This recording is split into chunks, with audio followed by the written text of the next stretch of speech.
اعوذ باللہ من الشیطان الرجیم بسم اللہ الرحمن الرحیم۔ قائد جمعیت حضرت مولانا فضل الرحمان نے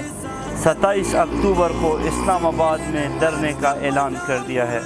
اور پورے پاکستان سے انشاءاللہ قافلے 27 اکتوبر کو آنا شروع ہو جائیں گے اور انشاءاللہ ہم 27 اکتوبر سے کشمیر میں جو یوم سیاہ منایا جاتا ہے اسی حوالے سے ہم نے 27 اکتوبر کا انتخاب کیا ہے تاکہ ہم کشمیری عوام کے ساتھ یکجہتی کر سکیں، اور ہر پارٹی کا یہ جمہوری حق ہے کہ وہ اپنا موقف بیان کر سکے۔ یہ حق تحریک انصاف نے بھی 126 دن اسلام آباد ڈی چوک میں استعمال کیا۔ لاکھ اپوزیشن نے نواز شریف کو کہا کہ آپ پرائم منسٹر ہیں اور ان کو یہاں سے اٹھائے، مگر انہوں نے کہا کہ یہ ہمارے عوام ہے اور ہم اپنے عوام پر گولیاں اور لاٹھیاں نہیں برسا سکتے۔ انہوں نے صبر سے کام لیا اور 126 دن انہوں نے تحریک انصاف کے کسی کارکن کو کچھ بھی نہیں کہا۔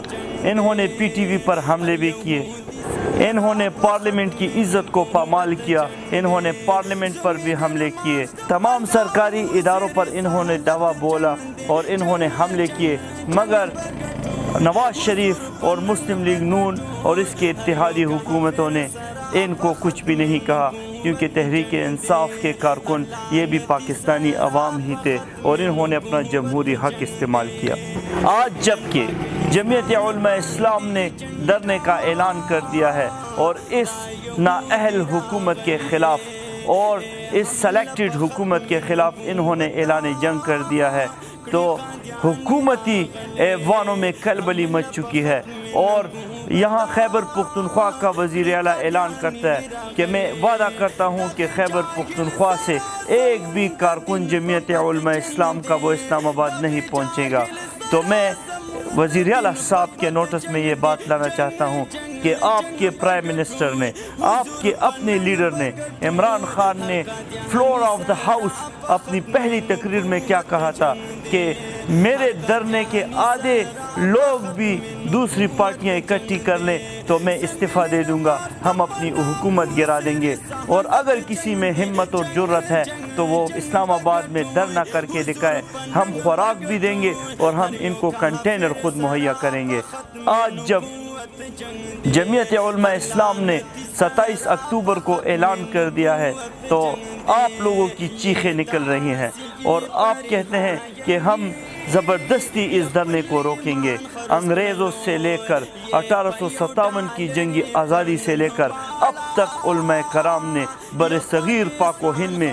جو قربانیاں دی ہے اور مالٹا کے جیلوں میں ہمارے اکابرین نے جو قربانیاں دی ہے، تاریخ گواہ ہے کہ جمعیت علماء اسلام کبھی نہ جھکی ہے، نہ بکی ہے اور نہ ڈری ہے۔ یہ آپ لوگوں کی بھول ہے، کیونکہ انشاءاللہ جمعیت علماء اسلام نے 15 ملین مارچ پاکستان میں کیے اور ایک گملہ بھی ہم نے نہیں توڑا۔ لاکھوں انسانوں کے سمندر ہم نے اکٹھے کر دیے۔ ہم نے پچھلے سال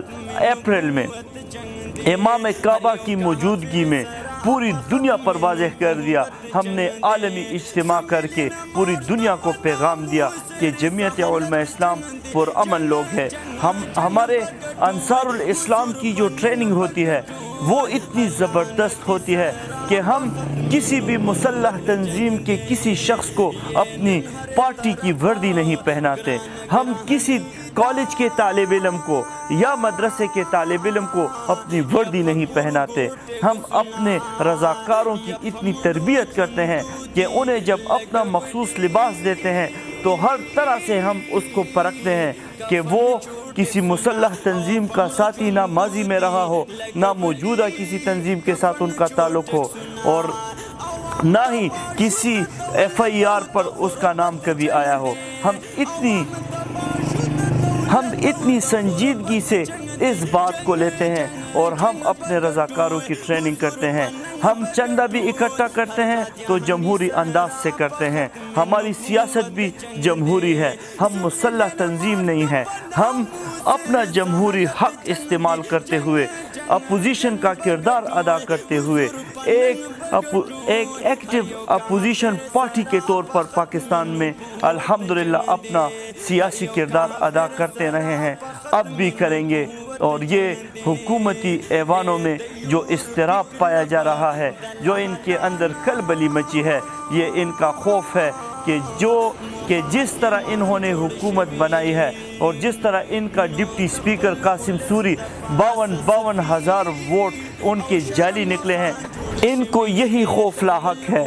کہ جمعیت علماء اسلام اگر میدان میں آ گئی تو ہماری حکومت گر جائے گی، اور انشاءاللہ ہم ایسا ہی کریں گے۔ جب تک ہم اس نااہل حکومت کو گرائیں گے نہیں، انشاءاللہ ہم اسلام آباد میں دھرنا دیں گے۔ یہ دھرنا ہوگا، ہم آئیں گے انشاءاللہ، اپنا جمہوری حق استعمال کریں گے۔ پاکستان کے آئین نے ہمیں جو حق دیا ہے، ہم اس کے اندر رہتے ہوئے اپنا جمہوری سیاسی پیغام انشاءاللہ اسلام آباد میں ریکارڈ کریں گے۔ بہت شکریہ۔ السلام علیکم ورحمۃ اللہ۔